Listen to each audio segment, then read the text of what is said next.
Hello, bonjour à tous, Mathieu Toulza pour Sport Posture Conseil. Je vous retrouve aujourd'hui dans le cadre d'un deuxième épisode dédié au MMA à Jon Jones, le combattant qui va affronter Ciryl Gane dans la nuit du 4 au 5 mars pour ce qu'on appelle le title shot au sein de l'UFC, c'est-à-dire le titre de la catégorie poids lourd. On a, dans un précédent épisode que je vous invite à aller voir si vous ne l'avez pas vu encore, vous trouverez la description dans la chaîne ci-dessous, discuter de l'impact que pourrait éventuellement avoir le changement de morphologie de Jon Jones. Pour faire simple, et ceux qui ne sont pas des habitués du MMA, Jon Jones était avant moins de 93 kg. Il a fait le choix de monter en poids lourd, c'est-à-dire des gars qui combattent autour entre 110 et 120 kg. Donc ça l'a obligé, grosso modo, à faire une prise de masse autour de 10-15 kg. Donc dans cette précédente vidéo, je vous explique un petit peu tous les impacts, toute l'incidence que ça peut avoir, le changement de cette morphologie, sur son choix de stratégie, sur sa manière de bouger, sur sa manière de gérer son énergétique durant le combat et du coup potentiellement quelles répercussions ça va avoir sur l'incidence et sa performance dans le combat. Voilà, donc ça c'était une première hypothèse émise dans cette première vidéo. Aujourd'hui, je vais vous parler de quelque chose d'un petit peu plus précis, on va essayer d'aller comprendre un petit peu plus, aller au cœur des morphologies. Vous entendez régulièrement parler de morphotype, de morphologie, mais on va rarement dans le détail parce que morphotype c'est un nom un petit peu galvaudé, ça veut un peu tout rien dire, on parlait avant d'ectomorphe, d'endomorphe, mésomorphe, tout ça c'est un petit peu obsolète. Maintenant on a avancé beaucoup plus dans la connaissance des formes de corps. Pour ceux qui sont familiers un petit peu avec l'actualité de Sport Posture Conseil, si ce n'est pas le cas, je vous invite à vous abonner via les différents réseaux qui sont inscrits dans la description sous la vidéo que vous trouverez ci-dessous. Vous savez que nous, notre compétence, tout du moins ce sur quoi on travaille énormément, c'est la compréhension du mouvement, ceci à des fins de performance, à des fins de rééducation ou tout simplement à des fins de compréhension du mouvement et donc du coup d'améliorer un petit peu ou de mieux interpréter ce qui peut se passer dans les observables quand on voit quelqu'un bouger. Quand on regarde un petit peu aujourd'hui le MMA, il y a différentes choses à comprendre, c'est-à-dire que quand vous voyez un athlète, quand vous avez ce qu'on appelle nous un observable, c'est l'addition de différents paramètres. C'est-à-dire que quand vous voyez bouger quelqu'un, c'est quoi? C'est tout d'abord un niveau énergétique, c'est-à-dire quel est son degré énergétique au moment où vous l'observez, au moment où il est amené à produire son action. Ça, c'est l'élément déterminant numéro 1. L'élément numéro 2, c'est la structure. En fait, c'est l'étude tout simplement des lois mécaniques, des différents leviers osseux, différents leviers musculaires qui vont impacter son mouvement, qui vont impacter ce qu'on appelle la motricité, c'est-à-dire la manière de bouger, et qui sont immuables à tout système articulé, c'est-à-dire à toute surface, qu'elle soit vivante ou pas, mais toute chose qui est amenée à bouger. En revanche, ce qui est intéressant, en fait, c'est qu'une fois qu'on a défini ce degré d'énergie, cet appareil musculo-squelettique, c'est de comprendre comment le troisième paramètre, qui est ce qu'on appelle le nerveux, c'est-à-dire le système nerveux central, comment ce système nerveux central va mobiliser cette structure musculo-squelettique qu'il n'a pas fondamentalement choisie. Elle est pour partie héréditaire, mais pas que. Après, le reste, c'est le cerveau via l'histoire de l'athlète qui a aidé à contribuer un petit peu à façonner cette forme de corps dans des environnements donnés. Mais c'est l'histoire. Le troisième paramètre, du coup, la compréhension du nerveux, c'est comprendre comment ce nerveux va utiliser l'énergie qui est à sa disposition pour bouger ce corps que vous êtes en train de voir. D'accord? Et enfin, cette manière de bouger, ce mouvement que vous observez, c'est également aussi l'addition de tous les acquis, de tous les fondamentaux, de tous les apprentissages qu'a eu votre athlète, en l'occurrence Jon Jones, tout au long de son parcours. C'est-à-dire tous les coachs qu'il a été amené à rencontrer, tous les combattants qu'il a été amené à affronter, tous les gens qu'il a regardés, qu'il a cherché à imiter, bref, tout ça donne une manière de faire qui est ce qu'on appelle un observable. Et du coup, cet observable, il faut essayer de l'interpréter au cœur d'un contexte. Le contexte, c'est quoi? Le contexte de Jon Jones, c'est le MMA. Et du coup, il convient de définir ce qu'est le MMA pour mieux comprendre comment Jon Jones, selon ce qu'on appelle nous un morphoprofil, c'est-à-dire un profil morphologique donné, comment Jon Jones, avec son morphoprofil bien particulier, va bouger au cœur de ce contexte. Le MMA, c'est quoi? C'est grosso modo 3 distances. Vous avez une longue distance, c'est une distance à laquelle vous retrouvez les combattants en début de combat ou à chaque fois qu'il y a une reprise de round, c'est une distance qui fait à peu près la longueur de jambe, voire un petit peu plus. Donc tous ceux qui auront des longueurs segmentaires assez importantes, notamment au niveau du membre inférieur, ceux-là vont être clairement favorisés dans la longue distance. Vous avez après la distance intermédiaire, ce qu'on pourrait appeler la mi-distance ou une distance en entre-deux, c'est-à-dire c'est pas du corps à corps, mais ce n'est plus de la longue distance, c'est donc plutôt une distance qui favorise les échanges, notamment au niveau des points, et dans lesquels les frappes, les punchs avec les poings et les mains, voire les coudes, vont commencer à être beaucoup plus présents.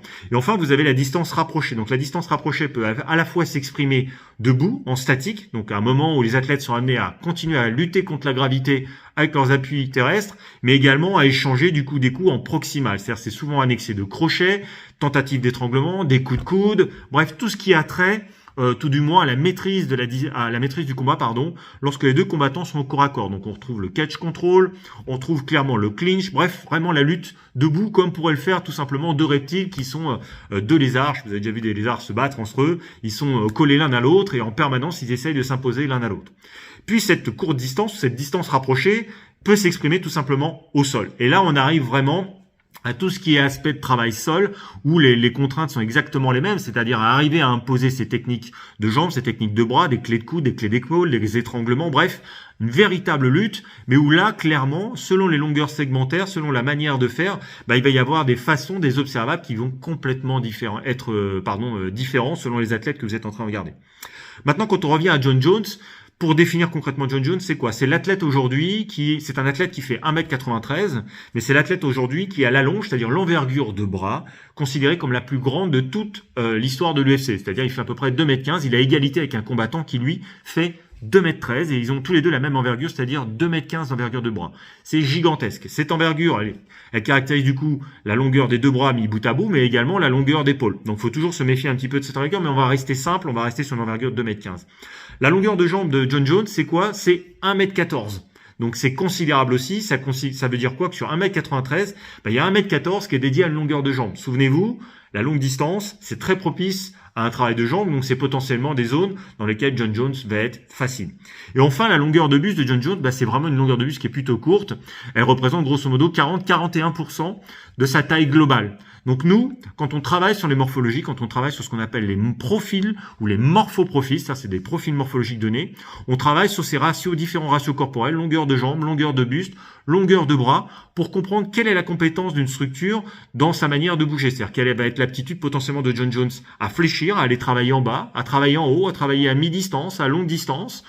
Quelle va être l'aptitude de Jon Jones à utiliser ses bras dans des saisies, dans des frappes, quelle va être l'habilité de Jon Jones à travailler avec ses jambes à distance, qu'est-ce qu'il va pouvoir en faire, quels sont ses avantages et quels sont aussi également ses inconvénients. Car il ne faut pas l'oublier, toute force, quelle qu'elle soit structurelle ou qu'elle soit nerveuse, toute force a forcément un revers de médaille. C'est-à-dire que plus vous êtes fort dans un secteur particulier, plus potentiellement ça peut vous exploser à une zone faible quand on change le contexte, quand ce secteur change.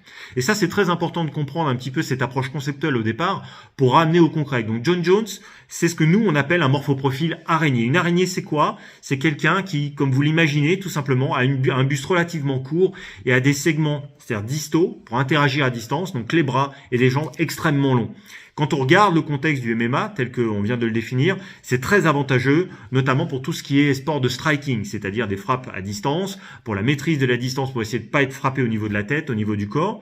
Le fait d'avoir un buste court, comme là également Jon Jones, c'est bien parce que ça permet du coup de diminuer également la surface de frappe au niveau du corps. Même si au niveau du MMA, on peut frapper au niveau des jambes, au niveau de la tête, au niveau du buste, ça diminue la surface de frappe. Donc ça, c'est clairement un avantage. Ça fait potentiellement moins de zones à protéger au niveau de la masse corporelle centrale et on peut s'attarder un petit peu plus au niveau de la tête. Surtout que Jon Jones, c'est quelqu'un qui a des grands bras, donc qui lui permettent à la fois de protéger un buste court, mais également de protéger sa tête, ce qui n'est pas toujours le cas pour quelqu'un qui aurait potentiellement une longueur de buste identique à la sienne, mais qui aurait des bras plus courts, ou pour quelqu'un qui aurait potentiellement des bras plus courts et un buste plus long.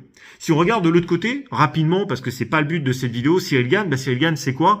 C'est une taille d'1m95, c'est une longueur de bras, une envergure de bras de 2m7, donc un peu moins que Jon Jones, 8 cm en moins, d'accord? Et c'est une longueur de jambe de 106 cm. Donc ramené à sa taille, ça veut dire que Ciryl Gane a lui une longueur de buste de 45%, entre 45 et 46% de sa taille globale, alors que Jon Jones a une longueur de buste de 41%. Donc on peut considérer du coup que Ciryl, lui, a une longueur de buste un peu plus longue, donc il va avoir plus de zones de frappe. Certes, dans une autre vidéo, je vous parlerai un petit peu de l'intérêt de la forme de corps de Ciryl, mais c'est pour vous donner un aperçu des deux athlètes qui vont s'opposer. Ciryl est plutôt ce qu'on appelle, nous, dans le jargon des morphologies, un morphoprofil de type Vitruve, c'est-à-dire qu'il est globalement plutôt bien équilibré au vu de ses ratios corporels. Tout ça en fonction des pourcentages que représente chacune des zones par rapport à sa taille donnée. Ça a des avantages, mais ça a également des inconvénients qu'on verra dans une autre vidéo. Quand on revient à John Jones, du coup, je viens de vous expliquer que globalement, il avait une grande compétence pour tout ce qui était travail à longue distance. Ce qui est paradoxal dans tout ça, c'est qu'aujourd'hui, quand on regarde John Jones, il a une capacité de frapper, une manière de faire, une manière de bouger qui donne l'impression qu'il est plutôt très fort en striking. C'est d'ailleurs ce qui ressort. À chaque fois, on dit il a un morphotype, il a une manière de faire un corps longiligne qui lui permet de travailler à distance. Mais John Jones, son sport de base, à l'origine, est issu de la lutte libre, la lutte gréco-romaine, et donc c'est des sports plutôt proches, proximaux, et donc du coup dans lesquels potentiellement certes d'avoir une une envergure de bras, une envergure de jambes peuvent être intéressants, mais ça peut également être extrêmement contraignant lorsque ces corps sont amenés dans certains schémas de fonctionnement. Lesquels? Concrètement, je vous ai expliqué qu'en fait, quand vous étiez un buste court et des grands segments corporels, c'est très fort pour agir à distance. Donc, c'est des corps qui sont très aptes à produire de l'extension, à travailler dans de l'extension corporelle, c'est le bras tendu, la jambe tendue. Mais quand ils vont être amenés à fléchir, à plier ou à aller travailler en bas, ça va être beaucoup plus compliqué que quelqu'un qui aurait fait la même taille que John Jones, donc 1m93 par exemple, avec un buste beaucoup plus long. Pourquoi? Parce que si les jambes sont plus courtes sur une même taille, ça veut dire que quand vous êtes amené à fléchir, quand vous êtes allé à travailler en bas, donc potentiellement sur les projections, quand vous devez aller au clinch, quand vous devez aller sur un double leg, c'est-à-dire à travailler les deux jambes en même temps, ça peut potentiellement être plus impactant que d'avoir des jambes longues parce que du coup, c'est potentiellement moins stable. Donc le travail musculaire, le travail énergétique va être accru. Et donc du coup, quand on regarde en plus, quand on s'attarde sur John Jones, on voit quoi? On voit qu'au niveau de son membre inférieur, quand on fait un zoom, il a un fémur très très long. Et plus le fémur est long, et donc le buste est court, plus c'est contraignant sur le plan énergétique de plier, de fléchir. Et donc on pourrait se dire, John Jones, il n'a pas un corps qui est apte à aller en bas. Pourtant, c'est un des combattants les plus forts à la lutte. C'est-à-dire que quand il est amené à se projeter vers le bas, quand il est amené au corps à corps, il produit énormément de flexion. Même dans sa garde en temps normal, il produit énormément de flexion. Pourquoi? Parce qu'aujourd'hui, quand on le regarde, il y a un paramètre sur lequel on parle très peu, c'est sa largeur de bassin en fait. Un corps qui a un buste court et des longues jambes, la manière qu'il a de s'équilibrer plus facilement, c'est d'écarter ses appuis. Et si vous regardez John Jones, quand il combat, ses appuis sont souvent très écartés. Et en plus, il a un bassin très large. Donc des appuis écartés, c'est-à-dire comme si on faisait ce qu'on appelle un squat sumo, on écarte les jambes de l'axe central du corps avec un bassin large, c'est encore plus propice. Et ça permet de compenser quelqu'un qui aurait une forme de corps avec des membres inférieurs très longs. Si John Jones avait un bassin beaucoup plus étroit, ça serait beaucoup plus compliqué pour lui d'aller s'équilibrer lorsqu'il a besoin de fléchir. Et ça, c'est un élément qui est déterminant parce que ça rend du coup John Jones extrêmement malléable et c'est ce qui le rend imprévisible dans les différents niveaux auxquels il est capable de travailler. On pourrait se dire, du coup, je vous ai parlé tout à l'heure, que à longue distance ou à mi-distance, John Jones était très avantagé de par ses frappes parce qu'il avait justement des longs segments. Ça, c'est clair. Mais du coup, à distance rapprochée, quand vous avez des bras très longs, ça va être compliqué. À part de faire des crochets, mais du coup, ça annule l'action potentiellement des avant-bras parce que vous avez grosso modo plus que l'épaule qui va venir travailler. À part faire des crochets et des uppercuts, ce qui est déjà pas mal. Mais c'est peut-être plus compliqué que ce que n'aurait un Tai Tuivasa au contact corps à corps, où lui, il a des bras beaucoup plus courts. Pour ceux qui connaissent un peu le format de Tai Tuivasa, qui a une envergure grosso modo égale à sa taille. Un Tai Tuivasa fait 1m88, il a une envergure de bras d'1m91. Donc vous voyez que par rapport à John Jones qui fait 1m93 et une envergure de 2m15, on est loin en termes de comparatif. Mais du coup, Tai Tuivasa, lui, sa force, en plus il a un très long buste, c'est de venir au contact de son combattant et de plaquer contre la cage avec son long buste et donc son poids, sa masse, et venir le taper avec ses bras, d'accord, au-delà du fait qu'il est également striker. Mais John Jones, dans le même contexte, lui, ce qu'il fait, c'est tout simplement qu'il se met à travailler énormément sur des travails de coude, sur des travails d'épaule. Donc il a rendu ce qui potentiellement pouvait être préjudiciable, des longs bras, et entre guillemets, il fait fi de son avant-bras, il commence à travailler avec ses coudes, il commence à travailler avec ses shoulder kicks, ses frappes d'épaule. Tout ça, en fait, il a réussi à faire ce qui aurait pu être un handicap en travail proximal, en cage corps à corps, une force. Et ça, c'est vraiment très intéressant, c'est ce qui le rend imprévisible en fait. Il n'y a pas de temps mort à John Jones. À tout moment, que ce soit à longue, à mi ou à distance rapprochée, à tout moment, sa forme de corps peut s'exprimer et peut exprimer véritablement sa force. Et ça, c'est quelque chose qui est très rare dans le milieu de MMA, ils sont pas nombreux. Cyril, dans un autre aspect, a également beaucoup d'aptitudes, au-delà du fait que lui, c'est plutôt un striker au départ, mais sur l'aptitude à solliciter sa morphologie et utiliser sa morphologie en fonction de la distance à laquelle il se trouve et en fonction du combattant auquel il est confronté, il est également extrêmement caméléon. Mais du coup, vous voyez là que pour en revenir à John Jones, c'est vraiment une capacité de faire qui est bien particulière. Et du coup, cette forme de corps, elle va impacter complètement sa manière de bouger. Mais les moments où on aurait pu croire qu'il était plus en difficulté, il arrive quand même, en modifiant non pas sa forme de corps, mais en pliant ses leviers, à utiliser non plus une articulation distale ou un bras ou une main, mais en utilisant ses coudes de ses épaules. Donc c'est en cela que John Jones est très intéressant sur le plan des morphologies, c'est que malgré une morphologie longiligne qui est propice à interagir ou à frapper ou à travailler à distance, il est capable, lui, d'être fort dans les 3 distances. D'accord? Et du coup, par rapport en plus à son sport, je vous ai dit en début de vidéo que l'acquis, c'est-à-dire le sport, l'acquis que vous avez eu dans la manière de travailler votre sport, la lutte, tout son historique en fait, a fait que quand bien même il avait des longs segments, il a appris à les utiliser.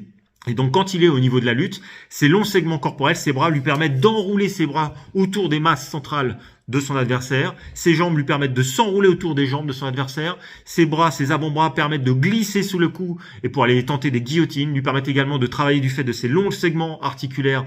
Lui permettent également de travailler sur des clés de coude, des clés de bras, des étranglements. Bref, de varier à peu près tout ce qui est sa force. Alors, là, pour vous expliquer également une petite tendance, on fera peut-être, si cela vous intéresse, dites-le moi en commentaire, un travail sur tout ce qui est longueur musculaire de John Jones dans une autre vidéo, parce qu'on pourrait s'attarder également longtemps. Aujourd'hui, je vous parle uniquement des longueurs osseuses. On verra que la longueur musculaire, elle impacte également la manière qu'a John Jones de bouger, d'accord? Mais ça, on en parlera dans une autre vidéo. Mais du coup, à travers tout ce que je vous décris, vous pourriez vous dire que potentiellement, John Jones, il n'a que des avantages à avoir cette forme de corps, puisqu'il a réussi, quelles que soient les distances dans lesquelles il se trouve, à utiliser cet avantage. Alors oui, il a beaucoup d'avantages. Maintenant, attention, je vous disais également à un moment dans cette vidéo que comme toute grande force qui s'exprime, lorsqu'on arrive à changer le contexte, lorsqu'on arrive à exploiter certaines zones, la grande force peut devenir une grande faiblesse. Je m'explique. Si vous regardez un petit peu John Jones, ces grands segments articulaires, notamment un avant-bras très long par rapport à son haut de bras, fait que ce sont des leviers qui, si cet avant-bras ou ce bras est saisi, peuvent lui devenir extrêmement préjudiciables. Secondairement parlant, sur la plupart de ces segments mobiles, c'est-à-dire que ce soit les bras ou les jambes, il a des muscles plutôt très courts. Donc du coup, qui sont pas propices à aller chercher des amplitudes très grandes. Et donc si jamais il vient à se faire saisir la jambe, si jamais il vient se faire saisir le bras, le coude, l'épaule, les longueurs sont telles que les contraintes au niveau de ses articulations peuvent vite se retourner contre lui. On avait eu ça lorsqu'il avait combattu contre Victor Belfort dans un UFC, où Victor Belfort avait réussi à lui saisir le bras et avait failli lui passer une clé de coude. Il lui avait même arraché les ligaments du coude, mais John Jones avait réussi à continuer à combattre et avait terminé Victor Belfort. Mais c'est pour dire qu'en fait, chaque structure morphologique, chaque élément d'un corps peut avoir des vertus, des avantages, mais il y a forcément, à un moment ou à un autre, forcément un inconvénient. John Jones, avec ses longs segments articulaires également, ça rend ses articulations, ce qu'on appelle nous intermédiaires ou distales, beaucoup plus fragiles, parce que le bras de levier lui est beaucoup moins favorable. Je m'explique. Si vous avez un long fémur, toutes les frappes qui vont être portées au niveau du genou vont, à force égale, à impact égal, du fait de la longueur du fémur plus long, contraindre beaucoup plus son genou. Toutes les frappes ou tous les chocs ou toutes les tentatives de clé de coude, ça va être la même chose. Comme l'avant-bras est très long, la contrainte sur son coude est majeure. Donc ça, c'est des éléments que peut-être Cyril Gane va être amené à exploiter, que peut-être l'équipe de Cyril va être amenée à exploiter ou à regarder, pour voir comment interagir avec cette forme de corps, pour voir comment essayer d'utiliser ce qui pourrait être grosso modo sa force. On a tendance à dire qu'il a construit, que c'est sa structure corporelle qui a dicté en fait sa manière de combattre. Je dirais oui pour certaines choses, je dirais non pour d'autres, parce que cette forme de corps, encore une fois, elle n'est pas propice à travailler proche, sauf que son histoire, sa manière de faire a fait qu'il a réussi à travailler avec ça, mais notamment par rapport à un élément dont on ne parle pas, ce bassin large. Souvenez-vous, un bassin large, ça permet de compenser une longueur de membre inférieur très longue en écartant les jambes et donc du coup en écartant l'espace pour pouvoir vous ancrer plus facilement et produire de la force et donc toutes ces projections, tous ces retournés qu'est capable de faire John Jones. Voilà, écoutez, je vous remercie. Je vais m'arrêter là parce qu'une vidéo après elle devient un petit peu longue. N'hésitez pas à commenter, à me dire un petit peu ce que vous en avez pensé. Je pense le but pour moi c'était de vous expliquer un petit peu une manière un peu différente de parler des morphologies, quelque chose dont on ne vous parle pas ou quasiment pas. Et concrètement de se dire voilà comment ça fonctionne une morphologie et comprendre du coup l'incidence, ce qu'on appelle un morphoprofil. Vous l'avez compris, John Jones, c'est ce qu'on appelle un morphoprofil araignée. Gardez ça en mémoire. Voilà, merci à tous. N'hésitez pas à vous abonner, à partager, à liker. Je vous remercie pour l'intérêt que vous portez à la chaîne. On est au début d'une histoire. J'ai bien conscience que c'est le tout début. N'hésitez pas à vous abonner, suivre les réseaux que vous avez en description dans la vidéo. Si vous êtes intéressé pour comprendre un peu mieux les morphopréférences, allez voir sur le profil Instagram de Sport Posture Conseil. Vous aurez tout un tas de choses. Quant à moi, je vous dis à bientôt et je vous souhaite une bonne fin de journée. Merci à tous.